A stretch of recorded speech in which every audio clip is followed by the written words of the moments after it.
The 21st lesson of the Keys for Kids Ministries February series is Not in Vain. This is also the third lesson in the series that has to do with the Ten Commandments. Not in Vain teaches about the third commandment. As Mark flipped through channels on the TV, he paused to watch a comedian. A minute later, he laughed out loud. Looking up from his newspaper, Dad frowned. "Mark, that man keeps using the name of God. How can you laugh when people use God's name in vain like that?" he asked. "I'm not laughing at that," said Mark. "I'm just laughing at the joke."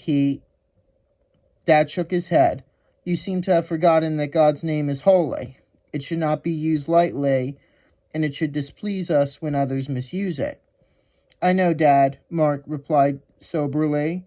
"I wish they didn't swear on TV, but I'm just a kid. What can I do about it?"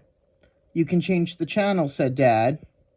Mom nodded. "You could also inform the TV station and those who sponsor the program that you turned it off and tell them why. We should all do that sort of thing more often." Mark frowned but turned off the TV. Several days later, Mark returned home from a youth group gathering. "Hey, Mom," he said as he grabbed an apple from the fruit bowl. "Look what you started. I told some kids at church about turning off the TV and telling the program sponsors why. Now a bunch of us kids are doing what you said I should do. We're writing TV stations and saying we don't like the bad language used on shows.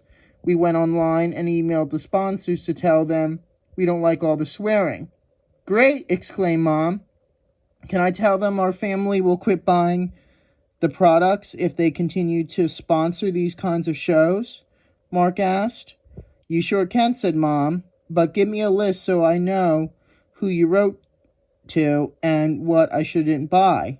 I'm proud of you, and I'm sure your campaign will be effective."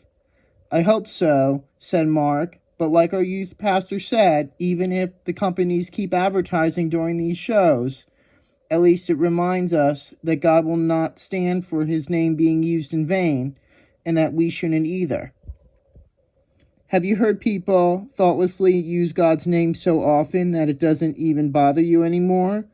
It still bothers God. When friends use God's name in vain, do you ask them not to do that? Perhaps you could begin a campaign of your own to promote cleaner language on TV. And be sure to turn the TV off when God's name is misused.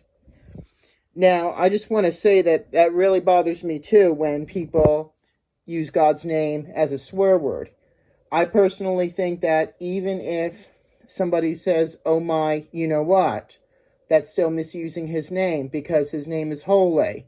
And after all that God has done for us and the fact that he is holy, we must respect it. And I feel like telling other people, even strangers, if I hear them saying that, like, "Oh my, you know what," I'd want to tell them that it's not appropriate and that his name is holy. I doubt a lot of them would listen, but it's still worth trying. Do not use God's name lightly. The key verse is, "You shall not take the name of the Lord your God in vain." Exodus 27. You can also read Leviticus 22:31-32 and Ezekiel 39:7. Thank you very much for listening to this important message, and please share in the name of God. Amen.